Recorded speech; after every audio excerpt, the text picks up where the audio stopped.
E hoje temos aqui o Dr. Eurípides Barçanufo, que as pessoas conhecem, né, pelos seus perfis nas redes sociais, Papo de Reto, né? E pena que eu estou vendo o livro dele ali, e ontem eu pensei assim, pô, eu vou pegar o livro, que eu tenho os dois livros dele, né? A primeira versão de capa preta e essa versão, uma versão que foi dado um banho de loja, digamos assim, né? No livro, que é a versão nova, né? Com uma capa azul. E o que eu falo, né? É muito legal acompanhar o Eurípides nas redes sociais, porque além do conhecimento, das informações que ele passa com qualidade, o Eurípides tem uma característica de sempre ter um tom divertido, criativo nas suas postagens, nas suas figuras.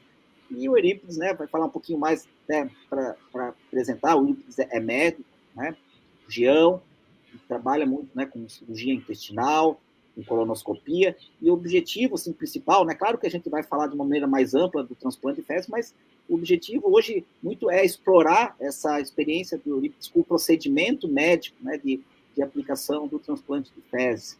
Eurípides, muito boa noite, obrigado por estar aqui com a gente, né? Você está na tua sexta-feira aí, abrindo mão das tuas atividades profissionais. Eurípides, além do consultório, também é professor na universidade, né, aí na sua cidade. E, claro, a gente não vive só para trabalhar também, a gente tem a nossa família, a gente tem nossos amigos, nossas atividades sociais. Eurípides, obrigado. E fala um pouquinho aí do teu trabalho, se apresenta para quem porventura não te conheça, que esteja aqui hoje. Boa noite. Boa noite, Alessandro, um dos amigos que a rede social me trouxe. Eu lembro quando você entrou em contato, tímido, né? Deixa eu ver se esse cara me responde, e eu prontamente respondi. Fizemos live no meu perfil, no seu perfil, aí aprofundamos esse conhecimento aí, essa amizade. E sou Eurípides Barçanufo, né? Tá a foto ali do cara de quem meu nome veio, né? Quem é espírita sabe quem foi Eurípides Barçanufo. E desde menino pensei em medicina e segui na medicina, sou bem realizado aí. E posso dizer que em 3 anos para cá eu renasci na medicina por causa da medicina integrativa, que é o que eu pratico hoje, né? Que ainda um pouco marginalizada mesmo é o nome que eu posso dizer aí, até pelos colegas, né? Mas que pelo paciente o retorno é engrandecedor mesmo. O paciente realmente visto de uma forma integral, né? Que é o que é proposto aí pela medicina integrativa. E minha formação é de cirurgião geral, sou cirurgião geral, pode-se dizer, é um cirurgião geral raiz mesmo, eu tinha um staff que falava, né? Eu não gosto de remedinho, eu gosto de remedião, e apontava para a barriga, assim, mostrando como que seria uma incisão num paciente, né? E até dentro da própria cirurgia, evoluir para a parte da cirurgia laparoscópica. Hoje sou videocirurgião de formação, então hoje não maiores cirurgiões, maiores as cicatrizes, não. Quanto melhor o cirurgião, menor é a cicatriz. E isso é a porta de cartão de visita, né? O que o paciente fica na lembrança do órgão que porventura você abordou, é aquele corte que está ali fora. Então, desde cedo na faculdade, eu já sabia que ia ser essa parte, só que fui para a cirurgia e lembro muito bem, quando eu entrei em um dos hospitais que eu trabalhei por 10 anos em Brasília, um dos anestesistas falava assim no começo: ó, lá vem o clínico que opera, porque eu ainda não tinha tanto manejo, fui aprendendo com os colegas ali, e depois virei professor também da parte cirúrgica, e a vida é desafios, né? Com a pandemia, consultório reduzindo, a gente vendo a parte de colonoscopia também reduzindo um pouco, surgiu a chance de virar professor. Hoje sou professor da gastroenterologia de 2 faculdades de medicina, a Unifimes e a FAMP, aqui de Mineiros, e já estou no terceiro, vou para o 4º semestre que eu sou professor. O feedback dos alunos é excelente e dou essa visão da medicina integrativa para o meu aluno, ensino também a medicina tradicional, óbvio, né, que o que eu falo para meus alunos é que para você ser um bom médico, primeiro você tem que saber os guidelines. Porque se você não sabe nem os guidelines, como você quer questionar os guidelines? Então, para questionar alguma coisa, eu tenho que conhecer alguma coisa.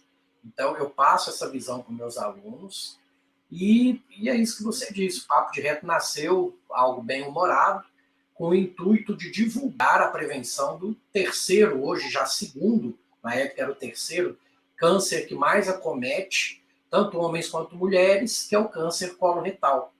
E o livro também nasceu nessa mesma pegada. Eu estava num plantão lá no HRT, Regional de Taguatinga, plantão à noite, os residentes tocavam o piano, né? Enquanto a gente ficava na retaguarda, só entrava em cirurgia com eles, discutia um caso ou outro. E nessas noites aí, que eu dava plantão, que nasceu meu livro. Foram 2 meses de plantão. O livro já estava pronto na minha cabeça. E quem leu sabe da visão bem-humorada mesmo, que eu coloquei ali para quebrar alguns tabus da especialidade, que a proctologia tem alguns tabus aí. E eu creio que fiquei preparado para a porrada, né? Porque os colegas vão cair de pau, vão me criticar e tudo, e pelo contrário, foi bem aceito. Tem colega da proctologia que diz que tem no consultório para mostrar figuras para os pacientes. Então, é isso. Resumir aí um pouco da minha trajetória. Não sei se me alonguei um pouquinho, mas, em suma, sou professor, sou cirurgião, sou pai de 2 meninos maravilhosos, marido, e aí vai. É verdade, né? A gente costuma muito falar do que a gente é como profissional, né? Da nossa atividade profissional, da nossa formação, mas a gente esquece que a gente tem outros papéis, né? Como você falou, né? Você tem aí tua família, né? Teus filhos, tua esposa, então isso é muito legal. E é muito interessante você falar isso, né? Porque eu não sei se você acha que hoje ainda, e até me chamou a atenção no que você falou, né? A medicina integrativa, ela sofre preconceito? Sofre bastante preconceito ainda. Não é uma especialidade. A pós-graduação da doutora Clarice, que eu estou fazendo agora, estou no meio para o fim dela, em Uberlândia, ela está tentando transformar a medicina integrativa numa especialidade com RQE, para aí sim valorizar. Só que eu falo muito uma frase que ela fala: o problema da integrativa são os colegas que praticam a misturativa, aqueles que aprendem de orelha num fim de semana e já colocam o selo integrativo e acha que é integrativo.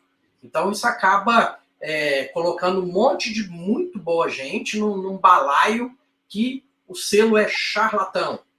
Essa palavra eu já ouvi muitas vezes para colegas tops, assim, que acaba que uma minoria, isso eu acho que em qualquer área, né? Uma minoria acaba sujando a imagem de uma maioria, de quem estuda mecanismos fisiopatológicos, estudam farmacologia de algumas drogas, como o azul de metileno, o ácido alfa-lipóico, né? Que está nos injetáveis aí, que melhora muitas patologias, né? Tem amigos nossos, antes de entrar, a gente conversando, que estão aí com a imunidade baixa.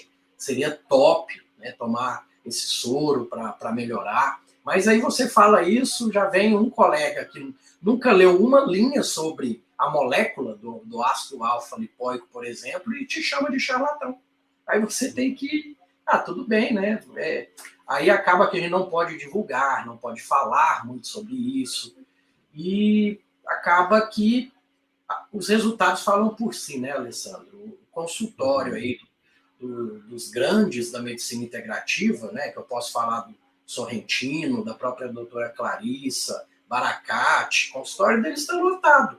E você vai tentar marcar a consulta ali, acho que é para daqui meses, né?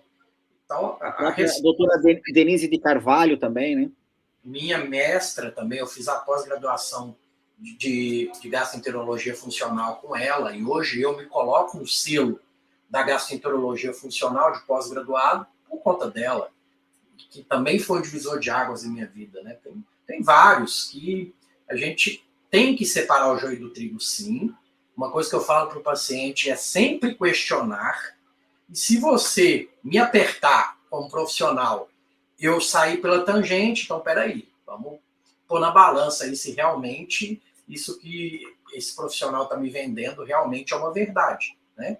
Então eu gosto de ser desafiado mesmo. Meus pacientes que chegam até mim, pode trazer perguntas, pode vir que o que eu não souber, eu tenho a humildade de falar, não, isso eu ainda não aprofundei, né?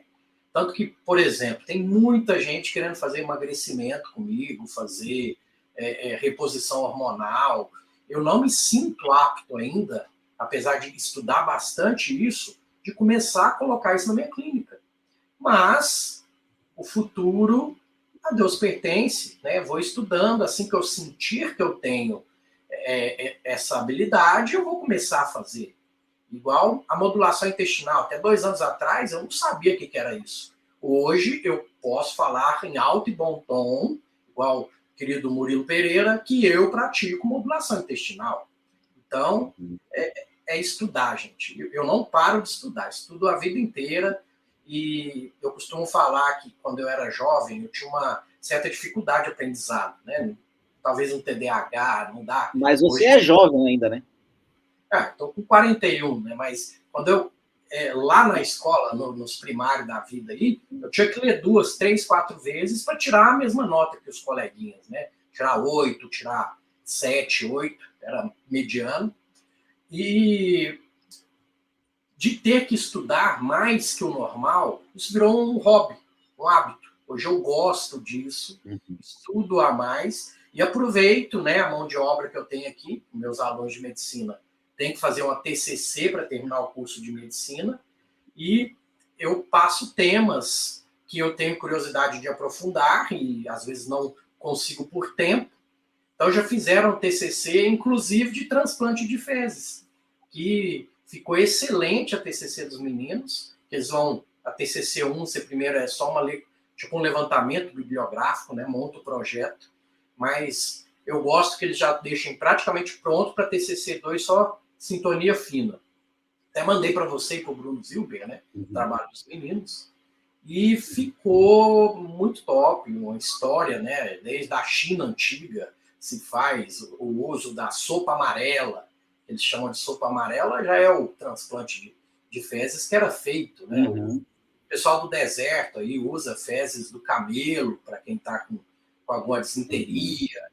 Então, tudo isso já tem um porquê, né? Um conhecimento milenar.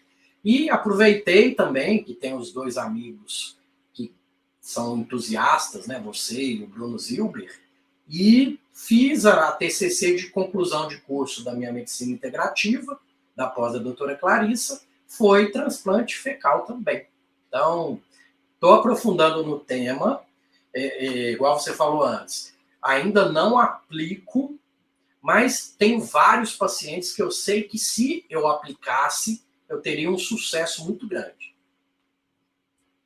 Mas assim, vamos até explorar isso aí, mas eu estou perguntando para todas as pessoas que eu recebo aqui, para a gente iniciar, né? Até foi bom que você fez esse link, né? Dessa questão assim, dos desafios, né? Da intenção de sempre estar estudando e aprendendo coisas novas, né? Porque, assim, por mais que o transplante de fezes, a gente tenha relatos na história da humanidade, né? Desde que o homem é homem, né? De ele tentar o tratamento através da ingesta de fezes de pessoas saudáveis, o transplante de fezes, como a gente conhece hoje, é muito novo, com toda essa tecnologia, com todos esses procedimentos, né? Então, eu quero te perguntar, primeiro, para a gente iniciar, né? Por que fazer o transplante de fezes, né? Por que essa é uma intervenção que a gente está vendo crescer aí ao redor do mundo? Como é que você está vendo esse transplante de fezes aí na medicina moderna? Então, vamos lá. Nós temos a febre dos probióticos, né? Que nada mais são do que bactérias isoladas ali, que provou que tem algum benefício, né? Entram vivas ali, encapsuladas, depois elas proliferam, que nada mais é do que um transplante de fezes farmacêutico. Se você for colocar na ponta do lápis, né? Só que com um outro porém, tem bactérias que vêm no transplante de fezes, do tecido, porque fezes é um tecido, tá, gente? Tem celularidade ali, tem uma série de fatores que pode transformar e dizer que é um tecido. Mas não entrando nesses detalhes, tem alguns micro-organismos ali que morrem ao entrar em contato com o ar ambiente. Então, como é que eu vou colocar esses anaeróbios, né, numa cápsula para que a pessoa tome, né? Só se for uma cápsula a vácuo, uma cápsula que alguém vai inventar uma tecnologia para fazer essa cápsula. Como não existe tal tecnologia, você, pegando de uma pessoa saudável, bem selecionada, e é óbvio, purificando ali, ele faz uma filtragem, algumas coisas ali que aí é a parte técnica, né, do processo, e aplicando ali em natura, você está colocando alguns micro-organismos que não chegariam vivo até o seu colo se não fosse dessa forma.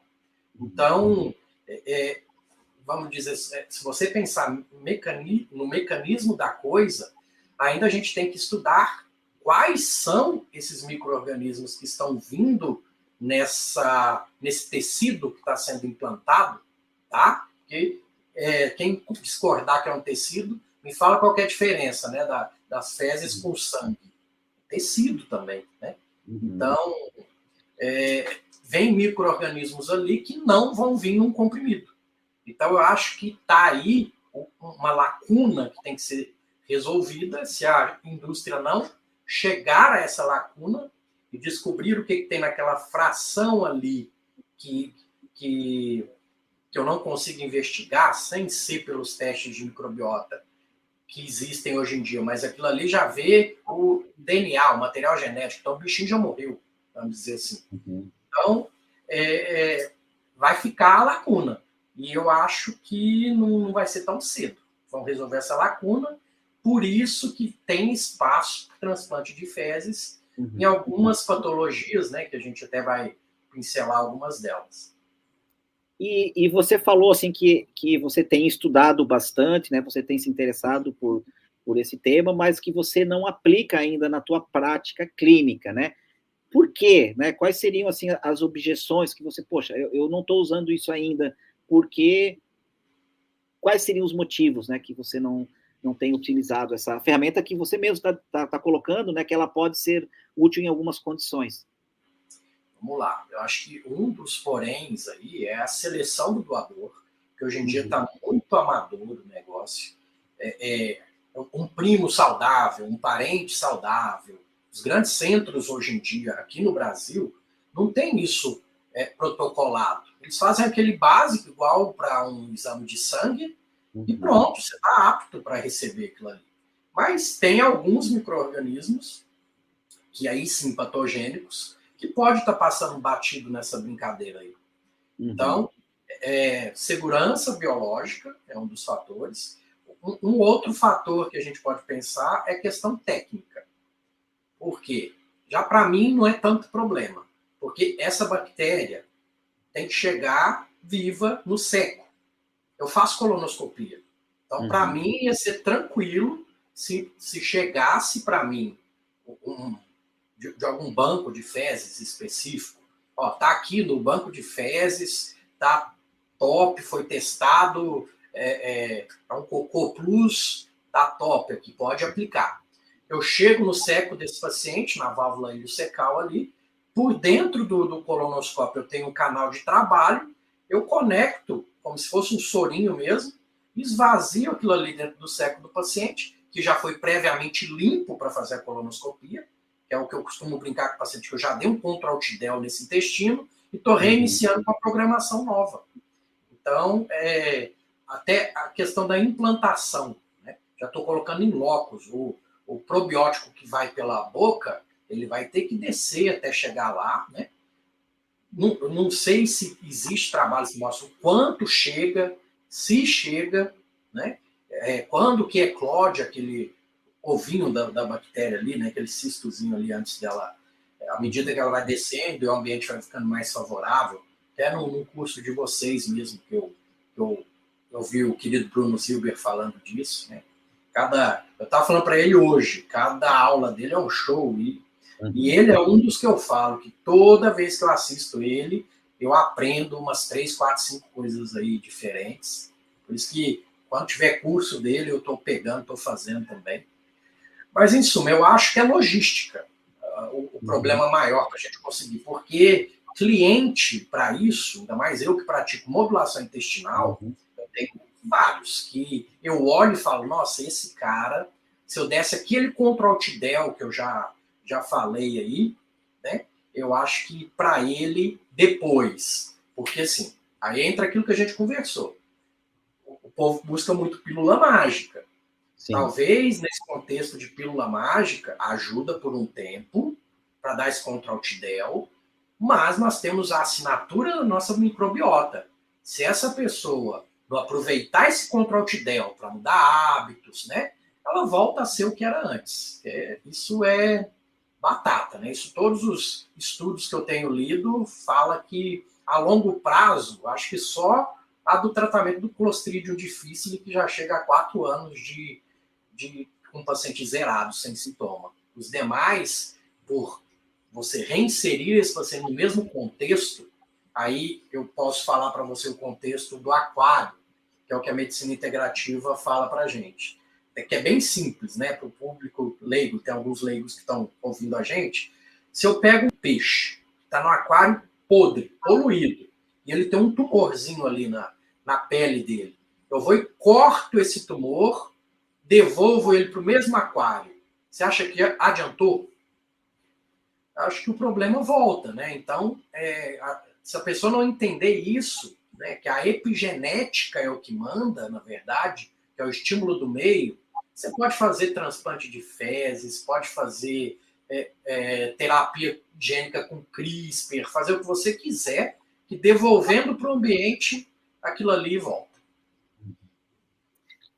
E até assim, né, algumas considerações que você falou que eu concordo, né? Primeiro que, até no domingo, eu vou receber aqui o médico infectologista, que ele montou, né, o primeiro banco de fezes privado do Brasil. Então, o que eles estão buscando oferecer, né? Essas fezes certificadas. Que, claro que esse é algo que a gente se preocupa muito, né? Você vai fazer o transplante de fezes, qual a certeza que eu tenho que eu não vou estar colocando alguma coisa patogênica ali dentro, né? Então, isso já faz com que a gente se sinta mais seguro nesse sentido, mas, apesar disso, né, não existe procedimento que é 100% seguro, né? Dou o exemplo de uma extração dentária. A pessoa pode ter vários problemas com uma simples extração dentária. Então, a gente está falando de uma introdução de um grupo de micro-organismos, um ecossistema bacteriano. E foi legal que você falou também, porque a Simone, né, que é essa médica que esteve aqui na segunda-feira, que ela tem experiência, ela falou, eu preparo o meu paciente para fazer o transplante de fezes.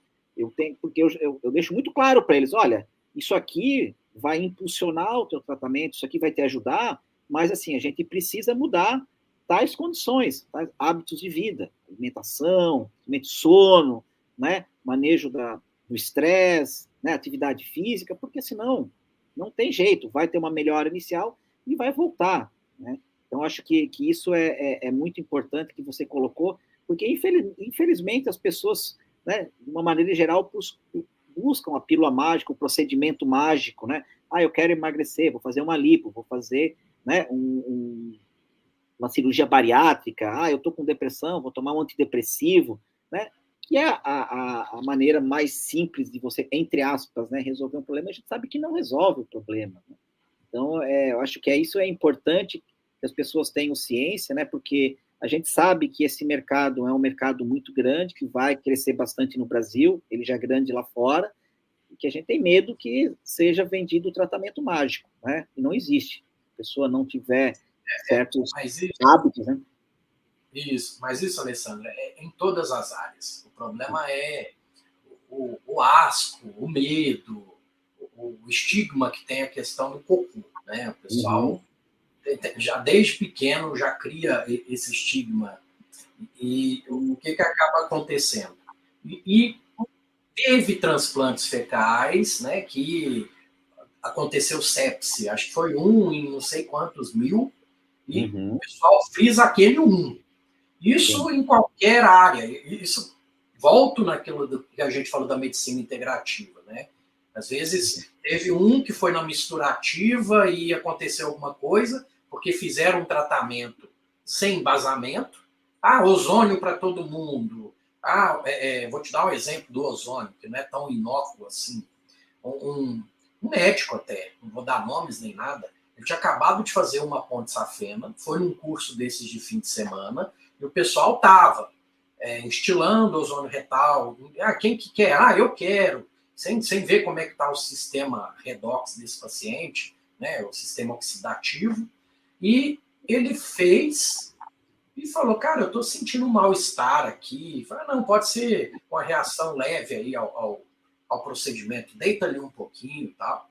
E, na verdade, ele reinfartou por conta de ozônio. Ou seja, tem que saber indicar, tem que saber se aquela terapia é para aquele paciente. No transplante de fezes, tem que entrar no mesmo escopo, né? E a gente tem que pensar assim, né? Quantas drogas da farmacologia, das indústrias farmacêuticas, se realmente comprovarem que o transplante de fezes é bom para todas as patologias que nós temos lido a respeito, vai ter muitas drogas aí que vão sair do mercado. Então, você acha que a indústria quer investir num negócio desse? Não quer. Eles querem investir naquela droga de um câncer específico, que cada dose é 100 mil reais, e depois eles têm até 8 anos para provar a comprovação daquela droga. Passou 8 anos, não comprovou, morreu muita gente. Não, realmente, tira do mercado e pronto. Você não escuta uma nota, desculpa se seu ente querido morreu usando essa droga. Né? Então, é complexo. É um negócio, se a gente for falar aqui, acho que eles até derrubam nós. Deixa Isso é verdade, tem que tomar cuidado, né? A indústria farmacêutica é muito poderosa. Mas, assim, até aproveitando, né, a indústria farmacêutica, né, o que a gente pode tirar aqui do nosso papo, né? Preparo para o paciente, né? Como é que você vê? Porque a gente vê os protocolos clínicos, né, para essa pessoa e como você colocou muito bem, né, dá o control alt del no intestino, né? Então, vai fazer o transplante, vai usar laxante, né? Vai usar antibiótico. Como é que você vê isso? Porque até os protocolos, eles são um pouco divergentes, porque imagina só, né? Você está preparando esse paciente para receber uma microbiota e você está dando uma carga pesada de antibióticos. Você fala assim, não, tudo bem, eu vou dar antibiótico para quê? Para diminuir essa microbiota residente e para aceitar melhor essa microbiota nova. Mas é impossível, você pode fazer o que você quiser, que você não vai esterilizar o intestino do cara, sempre vai ter bactéria ali, você vai tentar diminuir a carga. Eu queria falasse um pouquinho da tua visão do uso de laxante e antibiótico para esse procedimento mais especificamente, né? Que é uma mudança radical, uma mudança drástica da microbiota intestinal. A questão dos laxantes em si, né? já são normais no preparo de uma colonoscopia, porque senão eu não consigo enxergar bem aquela mucosa. Eu preciso ver, né? A colonoscopia para prevenção de câncer, eu já limpo aquilo ali para conseguir ver até atrás das preguinhas. Tem uma classificação que chama de Boston, né? Boston 9, que eu vejo limpinho, eu consigo olhar atrás das preguinhas, o colo ele é todo sanfonadinho, né? Então, ela acaba sendo terapêutica também, né? Eu não quero que o paciente use laxante a vida toda, mas ele tem sua aplicação. Nós, da parte da proctologia, né, sabemos aplicar na hora certa e do jeito certo. Agora, os antibióticos em si, dos artigos que eu tenho lido, não é padronizado, e eu creio que o que levou o paciente a precisar de um transplante de fezes foi o uso abusivo de antibióticos e outras patologias, né? Principalmente a principal causa de transplante de fezes, que é o Clostridium difficile, né? A infecção por esse agente, ele acaba selecionando mais. Então, o que eu quero colocar são componentes para concorrer contra esse organismo oportunista, que está armado até os dentes, então é um organismo que ele é feito para condições inóspitas, né? Então eu tenho que colocar ali, aumentar a população dos demais para conseguir não limpar de vez, porque ele faz parte da nossa flora, né? É para contê-lo novamente. E a festa é dele agora. Então a gente começa a conter um pouco mais essa infecção. Então, eu não li nada a respeito do uso do antibiótico para preparo.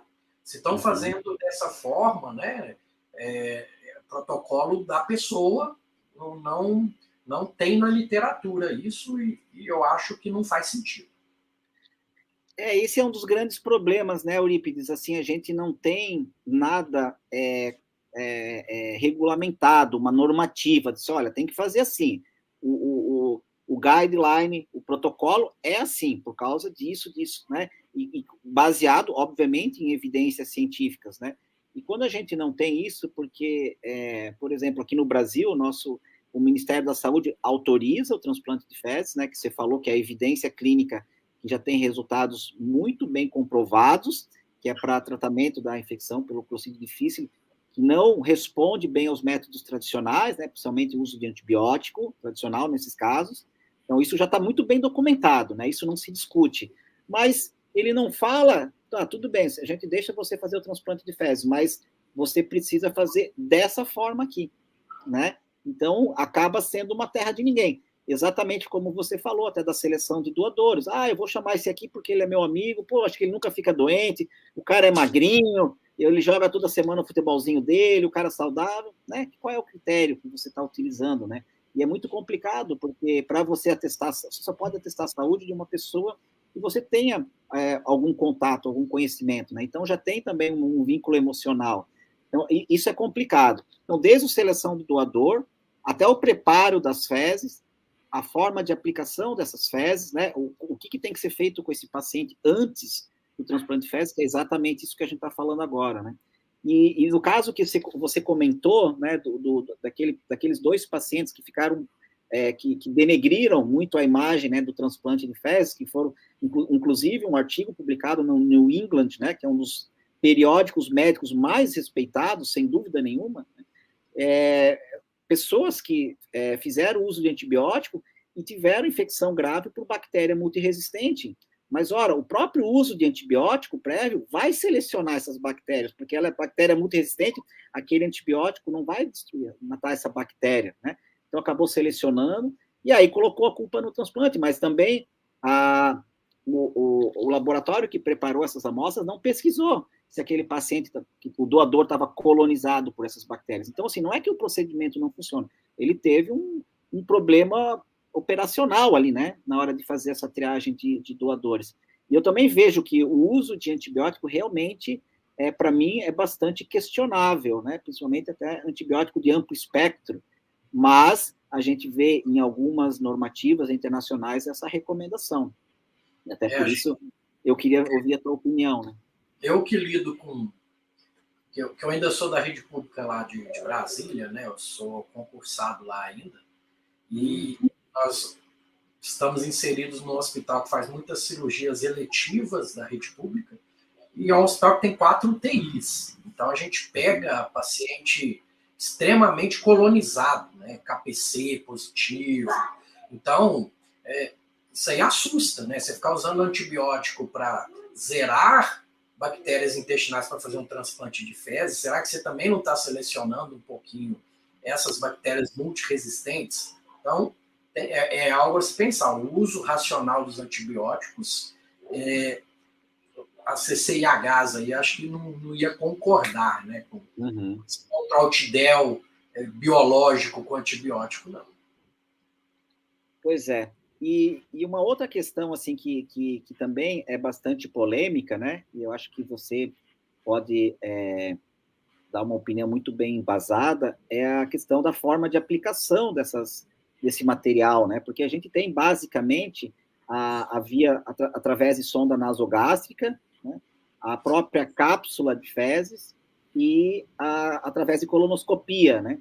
Como você vê, assim, vantagens e desvantagens, né, dessas vias, principalmente na sonda nasogástrica e através de colonoscopia?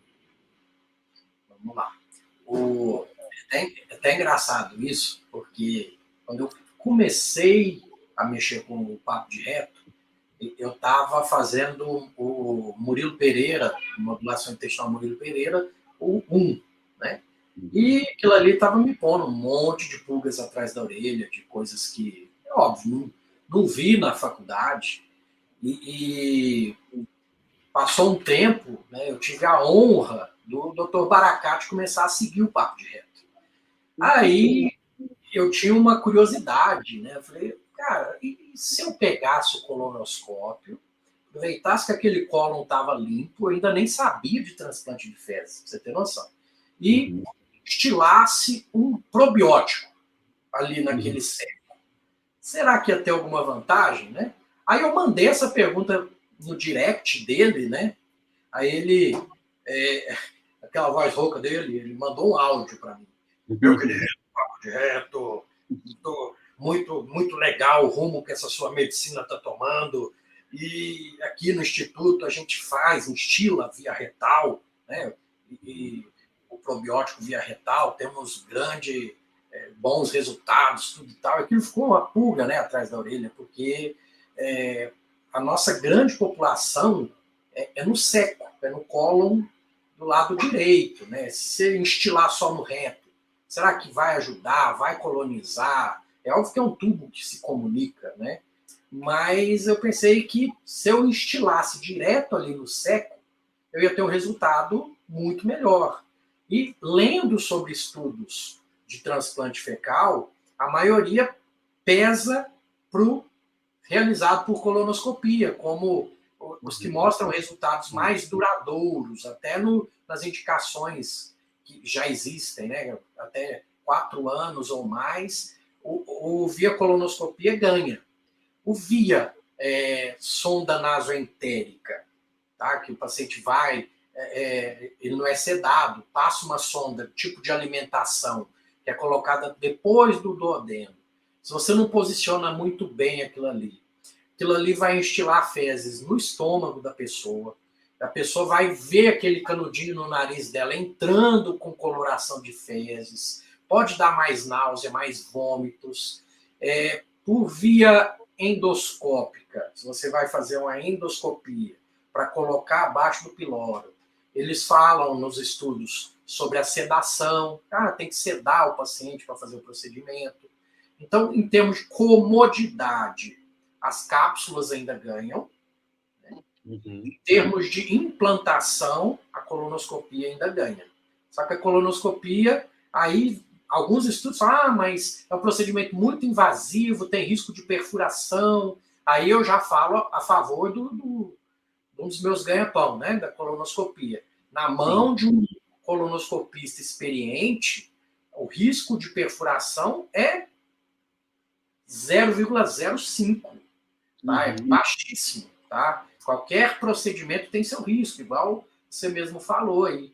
Mas é um risco muito calculado. Um colonoscopista experiente sabe até o tanto que pode forçar, não forço mais do que aquilo ali.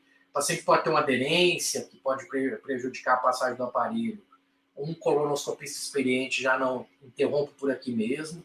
E se o meu querido Baracate faz o probiótico correto e já tem benefícios, se eu chegar até o transverso, por exemplo, e vejo que está arriscado, eu vou estilar ali e tiro o aparelho e pronto.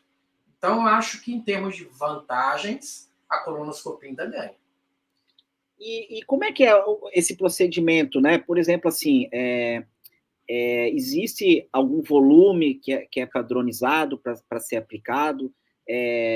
Há necessidade de fazer mais do que uma aplicação? Né? Como você tem feito essa revisão, tem estudado, né? Como é que o pessoal está trabalhando essa parte muito mais procedural, né?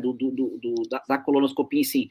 Porque até você falou de risco, né? As pessoas têm um pouco de medo de fazer uma colonoscopia, né? E isso é muito importante, porque aqui a gente está falando de transplante de fezes, mas, independente do transplante de fezes, é importante que a pessoa faça uma colonoscopia a partir dos 40 anos, né? Pelo menos aí a cada 10 anos, eu acho que é isso, né? Então você pode falar muito melhor, para prevenção do câncer intestinal, né? Então, fala mais um pouco mais sobre o procedimento, porque assim, a gente aproveita também para desmistificar um pouquinho. Então, vamos lá. Colonoscopia preventiva a partir dos 45 anos. 45. A Sociedade Brasileira ainda fala em 50, mas já estão revisando isso, porque a Sociedade Americana, o próprio Sírio-Libanês, que é onde eu fiz a pós-graduação de proctologia, já fala 45 anos, e já tem um tempo que eles já falam 45 anos. Eu posso dizer que tenho visto câncer cada vez mais cedo. Então, se o paciente tem 0 sinais de alarme a 45 anos, se o paciente tem sinais de alarme, tais como emagrecimento sem causa aparente, sangue nas fezes, anemia crônica que não melhora com tratamento para anemia, né, que não acha uma causa também, que são alguns sinais de alarme, eu pesquiso antes.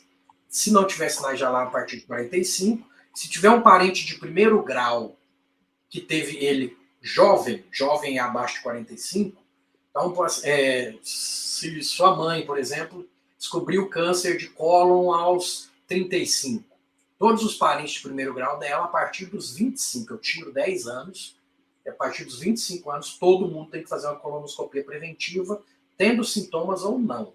Tá? Então, isso é o basal aí. Agora, vamos supor, você está lá com seus 45, fez a primeira colonoscopia, não tinha nenhum pólipo. Todo câncer um dia foi um pólipo. Vai para a sequência adenoma, carcinoma.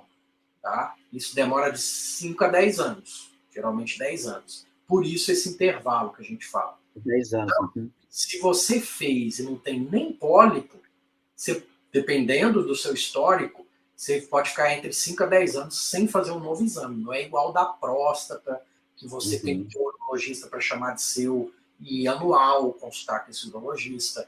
Não é igual de mama, né, que elas fazem mamografia periódica, uma periodização maior. Colo do útero, que elas colhem o Papa Nicolau ali, anual até. Então, assim, é um câncer de mais fácil prevenção, ele cura mais fácil, mas por preconceito tem se morrido mais dele. Então, esse é um recado que o Papo de Reto nasceu para dar esse recado. E como é que é assim, esse procedimento da colonoscopia, especificamente, né, para fazer o transplante de fezes, né? Existe já alguma padronização? Porque, assim, por exemplo, né, quanto de volume de fezes pode ser colocado? Né? Porque as fezes, para quem assim, não sabe, elas são diluídas no laboratório, o laboratório vai pegar essas fezes, vai diluir, vai filtrar, né, e vai entregar para o médico, né? Vai entregar o material para ser feita esse transplante, né, através de uma colonoscopia. Existe um volume máximo? Como é que você vai distribuir esse material? Você vai distribuir uniformemente nesse intestino grosso? Como é que vai ser esse procedimento médico mais especificamente? Então, do que eu tenho visto, porque você pega de um doador, geralmente não é multidoadores, é o doador escolhido, né? Então ele vai ter aquela evacuação ali, vamos supor que você vai fazer o transplante à tarde, esse paciente vai levar o material, ou vai fazer lá mesmo no local, uma dejeção dele, vamos falar assim, já não é um volume muito grande. Então, se eu filtrar isso, tirar impurezas, tirar fibras, restos ali, né, alimentares que seja, já sobra um pouco menos ainda. Então, eu tenho lido que 200 a 500 ml aí, se você associar soro fisiológico. É feito uma diluição, né? Isso. Não mais do que isso, mas em termos de volume que você pode instilar, o cólon ele é muito tranquilo. Uma quantidade dessa ou até maior não vai ser problema nenhum para o cólon se adaptar, não. Ele está vazio, né? Ele cabe muito mais que isso. E, geralmente, para ter uma boa implantação, é seco. Você joga todo o volume ali no seco e vai tirando o aparelho. Tirou o aparelho do seco. A motilidade intestinal vai jogar para o restante do cólon e vai fazer o serviço dele. Então, você não precisa colocar e sair derramando até tirar o aparelho, não. Pode ser depositar, né, de uma vez lá no seco, próximo à válvula iliocecal ali do paciente. Uhum. E depois de fazer essa implantação, quais os cuidados desse paciente, né? Então, você colocou lá, né, instilou a quantidade de fezes diluídas, né? E quais são os cuidados para esse paciente? Ele vai ter que ficar um tempo, por exemplo, né, deitado, ele vai ter que ficar um tempo na clínica, ele pode ir para casa no mesmo dia, como é que funciona isso? Então, isso que estamos conversando não tem na literatura, tá, gente? Isso aí nós estamos Pois é, a gente está falando de boas práticas, né? Uma coisa bem off-label, né? Isso, estamos imaginando como que eu montaria um serviço de transplante de microbiota, né? Então, seria como se fosse uma colonoscopia normal, o paciente recupera da sedação aí, em 20 minutos, máximo meia hora, ele está apto para voltar para casa. Como é uma sedação um pouco mais profunda, a gente sempre pede acompanhante para estar vindo junto com esse paciente. E nenhum cuidado especial além de hidratação, porque para limpar esse colo aí o paciente desidratou, né? Então, água de coco, a gente fala às vezes em Gatorade, dependendo, né? Querendo ou não. Quando a gente não está com diarreia, não toma o soro caseiro, nada mais é do que um Gatorade, se você for ver. É um Gatorade, só que o Gatorade é mais industrializado, se você for ver nesse sentido. Mas, em suma, hidratação. O paciente ganha atestado de um dia, não vai trabalhar naquele dia, porque fica mais sonolento. Mas, se for dentro de um protocolo igual nós conversamos, se for para montar algo certinho, é um paciente que já estaria realizando modulação intestinal comigo. Então, ele não voltaria a ter uma alimentação ruim, mas isso eu já teria que estar fazendo antes. Porque senão, para mim, é jogar dinheiro fora. Vai voltar em dias, volta à flora normal aí do paciente. Ah, sim. Com certeza, né? Porque não tem como, né? Você está modificando, você está melhorando essa microbiota, mas não mudar o hábito, em poucos dias essas bactérias, né? Porque elas dependem, né, do substrato, do alimento, né? Que está sendo utilizado, porque senão essas bactérias boas elas acabam, né? Desaparecendo por falta de nutrientes. Elas perdem a guerra novamente. E aí vai colonizar vai acontecer a mesma coisa que estava antes, né? Não tem a menor dúvida. E aí você... É a história do peixe dentro do aquário, né? Eu mudei do aquário, vai voltar ao que era antes. Você vai submeter o paciente, né, a um procedimento invasivo, você vai criar uma expectativa, porque, assim, impossível que uma pessoa que faça um transplante de fezes não tenha alguma expectativa, e a gente vê hoje, por exemplo, né, no meu Instagram eu recebo muitas solicitações, assim, de, Alessandro, onde faz transplante de fezes? Qual é o médico que faz? Eu falo, olha, não é bem assim, né? Precisa ter uma avaliação, precisa ter um histórico, né? Não é assim, né? Pegar, meu filho é autista, então fazer o transplante de fezes, ele vai ter uma melhora na qualidade de vida, né? Eu acho que isso que a gente tem que combater, e isso não é para o transplante de fezes, a gente vê muito com o probiótico também isso, né? Protocolo de probiótico para isso, para aquilo, né? Então, passa por uma transformação de vida, mas eu sempre levo o exemplo, né? Não sei se eu já comentei contigo, se você conhece, né, de um médico que é neurologista, né, que é o Dr. Pedro Chestassi, que ele fez o transplante de fezes, né? Ele falou que ele estava antes do transplante, e ele faz o relato dele mesmo, né?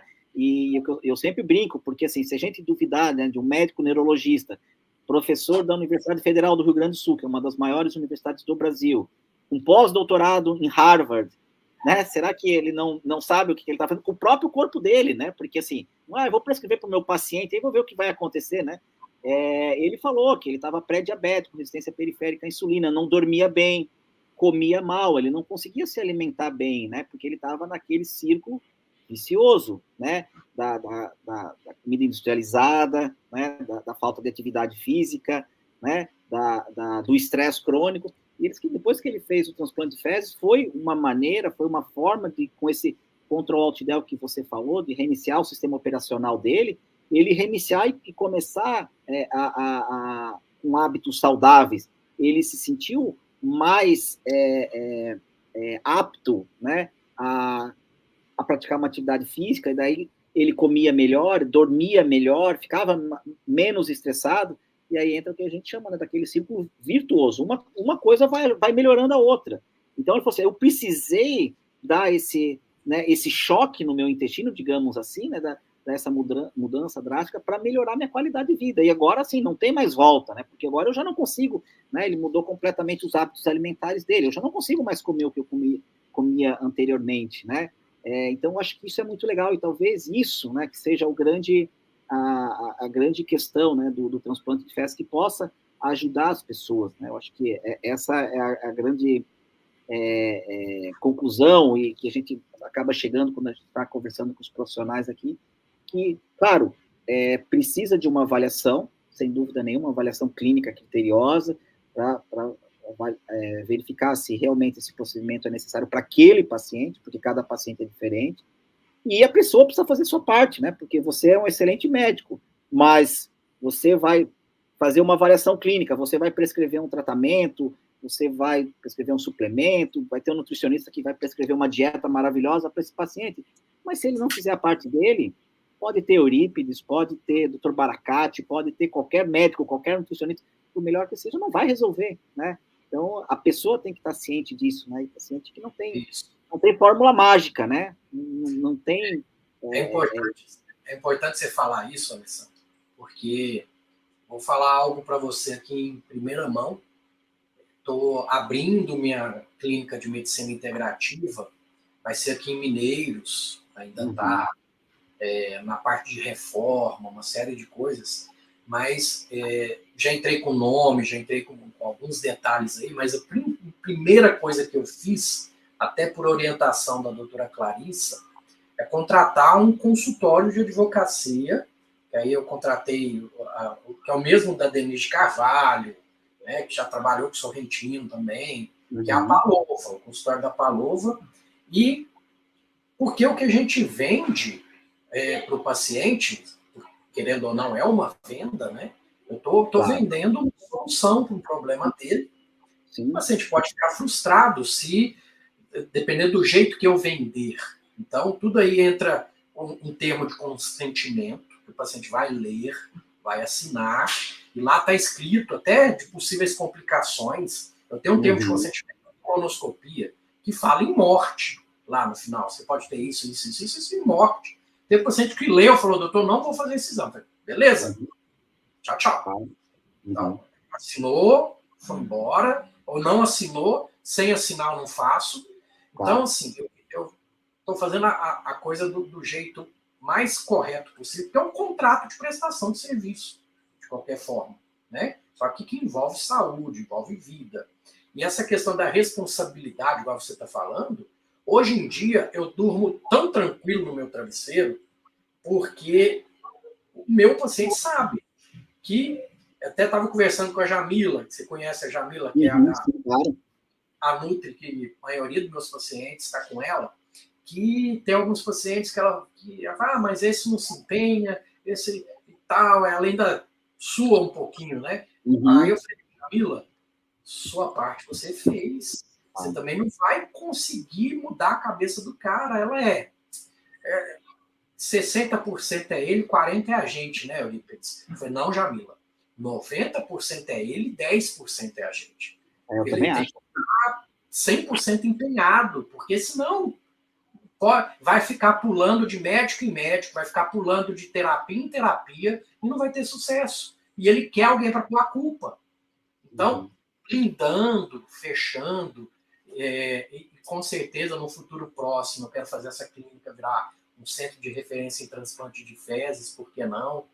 Tá dentro dos projetos, temos projetos em comum, eu, você, o Bruno, que não vamos falar demais, é uma parcerias que tá para nascer aí, e é nesse sentido, cara, eu durmo tranquilo por isso, porque a responsabilidade é da pessoa, com a saúde dele. Então, é contrato de serviço, para qualquer coisa que você fizer, seja na medicina, seja fora da medicina.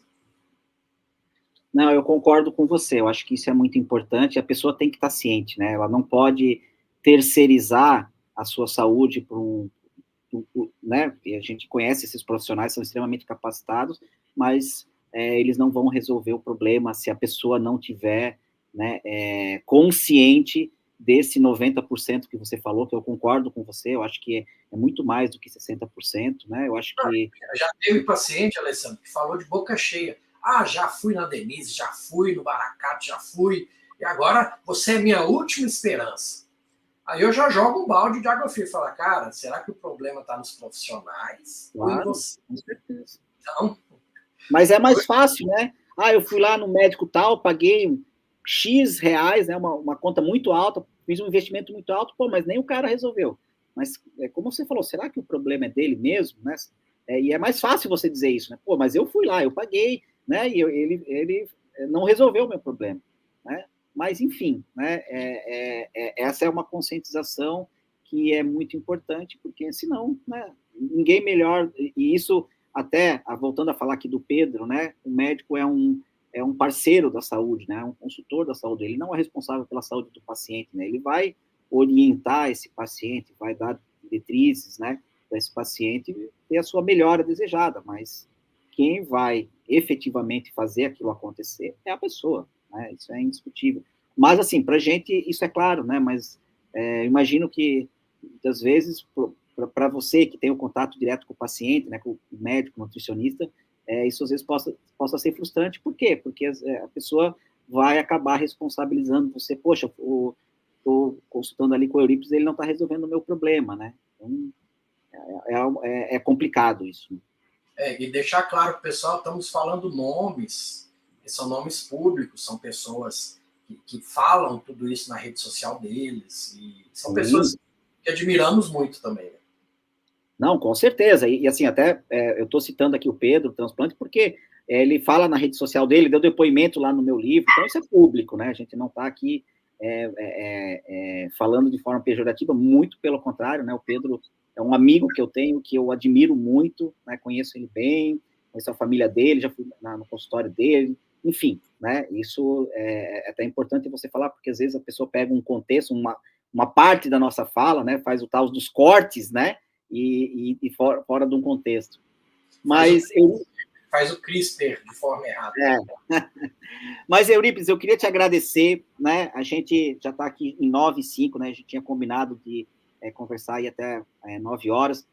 Se tiver alguma pergunta, pessoal, vocês podem mandar lá no Telegram, eu respondo. Se for alguma coisa que não me sentir confortável, eu tenho um contato direto com o Eurípides, né? Eu mando para ele, ele responde, eu repasso para vocês, né? Hoje é sexta-feira, ontem a gente se estendeu bastante, eu e a Camila Cardinelli, né? A gente fala bastante, e eu tinha combinado que a gente não ia passar hoje das 9 horas, então a gente está passando aí 5 minutos, e queria agradecer muito, Eurípides, deixar aqui também, né, aproveitar para falar aqui do nosso curso. O Eurípides, inclusive, participa do curso, tem aula lá no curso, que é o Desvendando o Microbioma, a gente tem um módulo específico, né, do transplante de fezes. Eu sou aluno também, eu sou aluno do curso. E é legal porque, assim, a gente está criando uma comunidade de discussão, né, de temas bem específicos dentro da microbiota, né? Então, por exemplo, na semana que vem, até por coincidência, né, você está falando de CRISPR, então vou trazer um expert, né, talvez, não sei, a pessoa no Brasil que mais entende CRISPR, porque ele trabalha com CRISPR, né, um pesquisador da Universidade Federal Fluminense, que é um amigo meu, ele vai falar das aplicações do CRISPR.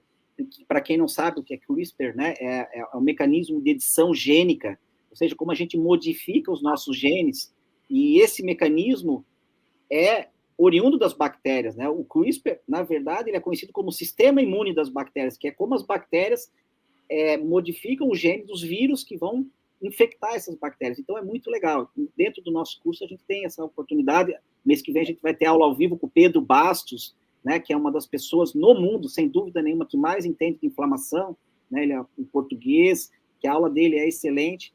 Então, eu acho que é muito legal a gente ter essa oportunidade de encontrar profissionais, como a gente está falando agora, eu e o Eurípides, né? Como eu falei com os outros profissionais, e trocar experiências, né? Porque hoje essa possibilidade das redes sociais, do online, né? Como a gente está agora aqui, é muito legal porque acaba aproximando as pessoas, né? E claro que a gente, infelizmente, ainda não conhecia o Eurípides pessoalmente, mas com certeza em agosto, né? Estaremos em Brasília. lá no evento do Murilo Pereira, e espero, eu acho que você não vai poder, né, estar no Gluten Free, pelo que você me falou, né, você não vai conseguir ir, né, agora em julho. Né? Não, eu tentei bastante, mas estou de férias da faculdade, mas não estou de férias do meu concurso lá em Brasília. Uhum. Tem os pacientes de Brasília também, que eu tenho que ir periodicamente, que se eu não ir, eles me matam também. E o engraçado é assim, gente, tem gente que tem grupo de WhatsApp para futebol, para bagunça. Nós temos grupo de WhatsApp para ficar fosforilando essas coisas que vocês estão ouvindo aqui. Esses dias eu estava pondo pulga na orelha deles, falando, gente, será que não existe?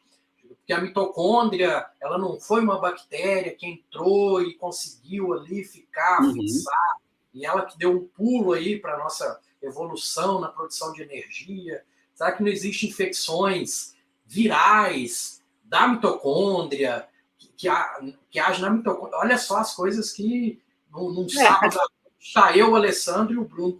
Não, e a gente tem um outro grupo, né? Esse você não tá, mas a gente tem eu, o Bruno e mais umas nutricionistas, que é o grupo do cocô. Aquele grupo é só para mandar foto de cocô de paciente. Olha como está o meu paciente aqui. Daí coloca, né? Faz uma descrição do paciente, o que ele tem, né? Alguns exames laboratoriais, principalmente, né? O coprológico funcional, que a gente discute bastante, né? Que é um exame excelente também para avaliar a função digestiva como um todo, né? Um exame simples, né? Barato, até certo ponto. Alguns são caros, a gente sabe, mas tem a possibilidade do exame barato.